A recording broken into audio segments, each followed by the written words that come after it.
This is a new normal for many young Nigerians in Lagos, affected by the federal government-imposed lockdown since the COVID-19 outbreak in Nigeria.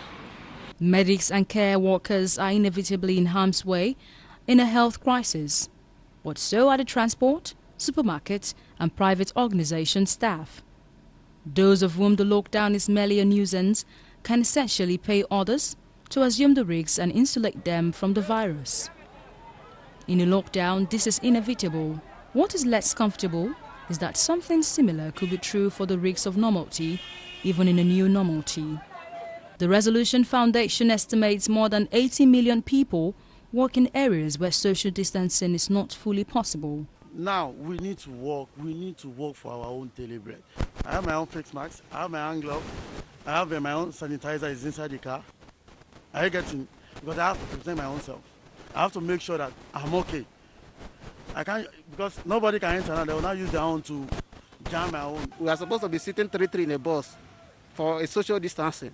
If I enter a bus that don't want to carry only 3-3 in the seat, I will come down because of my life, because I valued my life. In as much as I valued my work so that to feed my family, I still value my life as well.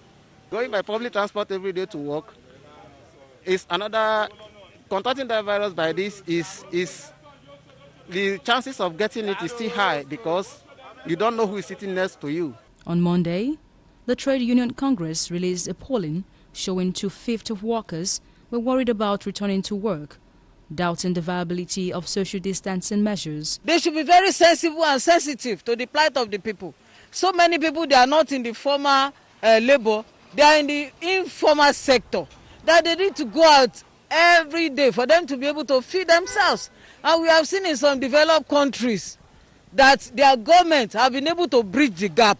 Where they have asked them to stay at home, where it will work, is when you are able to provide alternative. 1/3 of them feared taking the virus home. In order to protect myself is to wear my face mask, sanitize myself.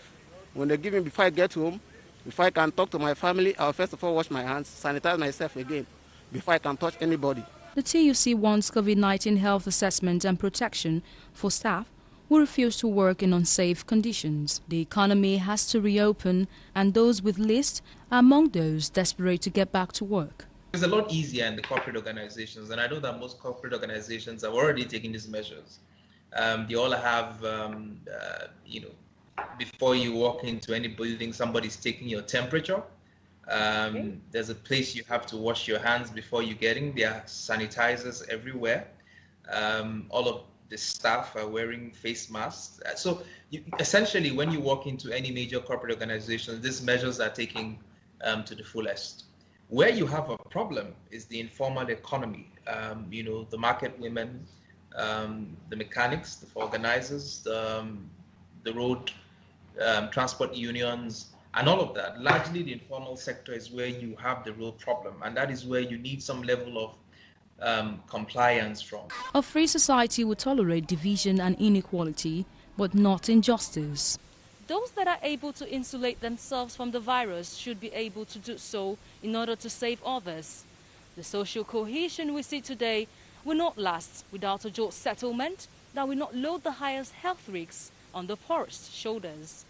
Onyechi Ogo, Galaxy TV News, Lagos.